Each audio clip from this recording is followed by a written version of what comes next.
Nathan Mackinnon is MVP. Russell Wilson to the Raiders. Plus, how funny is it that the Broncos so badly wanted Harbaugh and Sean Payton clearly wanted the Chargers job, and now here we are. Welcome to your Denver Sports Daily for January 25th. I'm Rachel Vigil. Let's go. Taking you through your morning headlines, it's Denver Sports Daily with Rachel Vigil. Nathan Mackinnon with a natural hat trick. Now you might be thinking, Rachel, what is a natural hat trick? Well, a natural hat trick is a hat trick achieved by a player whose 3 goals are scored consecutively with no player on either team scoring in between. It's just the second natural hattie since the franchise relocated. The first was Joe Sakic back in 2003 at Columbus. Nate the Great did it in 6 minutes and 37 seconds. That game last night was absolutely insane. It was his 8th career hat trick. And no, that's not it for Nate Dogg. He broke Joe Sakic's franchise record for the longest home point streak at 24 games. McKinnon's 24-point home streak is the 3rd longest to begin a season in NHL history. Nate Dogg is just on another level, you guys. And Cale Makar, what can't Cale do? In his first NHL shorthanded goal, he also became the franchise leader for most goals by a defenseman with 76. Everybody, all hail Cale. All hail Cale, baby. We absolutely love it. Now, Russell Wilson to the Raiders. Interesting. An NFL executive sure thinks that could be a possibility. The Raiders need a vet, and they are one of Wilson's original teams he wanted to go to. I've never heard this rumor, but apparently it's so. And so there's more to Russell Wilson becoming a Raider than I think a lot of people are talking about. He'd stay in the AFC West, be on the West Coast, and Sierra, Russell Wilson's wife, can do a Las Vegas residency as a live performer, the executive said.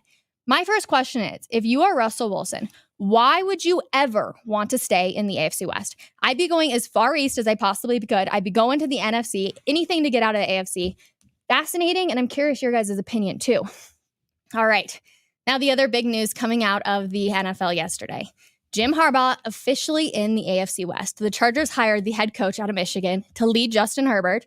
And while the Chargers will, of course, play the Broncos, Jim Harbaugh will also play his brother, John Harbaugh, at SoFi next year. And that will definitely be one we all need to circle on the calendars.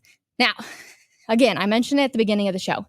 Is it not so funny that the Broncos so badly wanted Jim Harbaugh? We heard all the rumors that they flew back out to Ann Arbor. They wanted him to be the head coach for the Denver Broncos. And we all know the rumors that Sean Payton wanted the Chargers job so badly. And now, here we are. The two will be playing each other twice a year in the AFC West.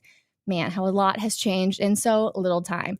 Now, Vic Fangio is out in Miami, and he nearly landed with the Eagles last year, and they are currently having a defensive coordinator opening. So could it be a good fit for him? That's my guess of where he'll go. But of course, I had to ask everybody on Twitter because Sean Payton really wanted Vic Fangio to be the defensive coordinator in Denver last year. So naturally, with VJ still being here, yes, he is still the defensive coordinator for the Broncos. I was just curious, would Broncos country be interested in Vic Fangio return? We've got that poll up. A lot of people said, hell no, and some people said, I'm here for it. And honestly, it was a lot more close than I thought it was going to be.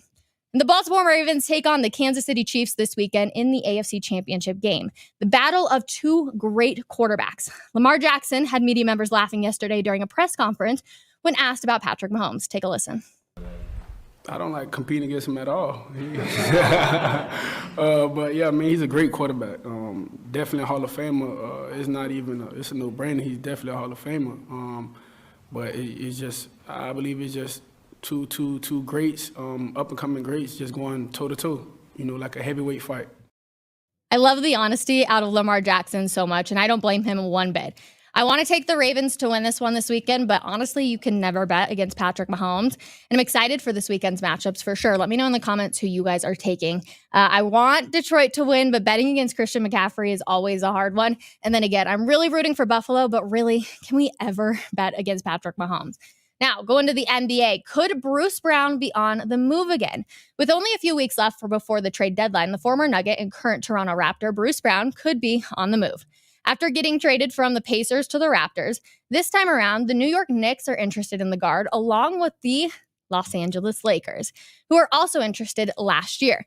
Now, who knows where Cowboy Bruce will end up, but my hope is it's not with the Lakers, because I think the Nuggets could end up seeing the Lakers again in the playoffs.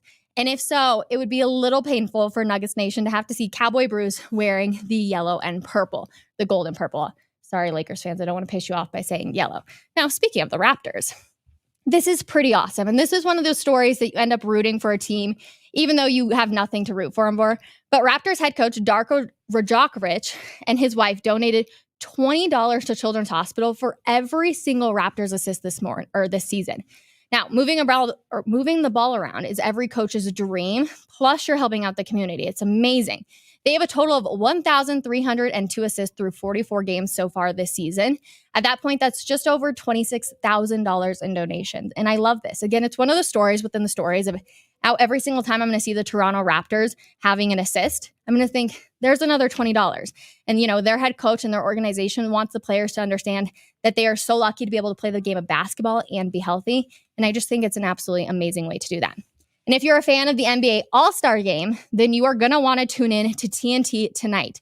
The All-Star starters will be announced at 7 p.m. Eastern, 5 p.m. Mountain Time. We're assuming Nikola Jokic will make the list, but are any other nuggets? I'm not entirely sure. We know that Aaron Gordon, Jamal Murray, of course, have always wanted to make the All-Star Game. MPJ has thrown his name in there, but I'm not entirely sure if we will see anybody else besides Jokic make the roster. So definitely tune in TNT. Also, can we just talk about how they have the best basketball pregame show? I'm sorry, nobody else can beat them. I absolutely adore it. So much fun to watch, so I'll be excited to see that for sure. But let's have the conversation, you guys.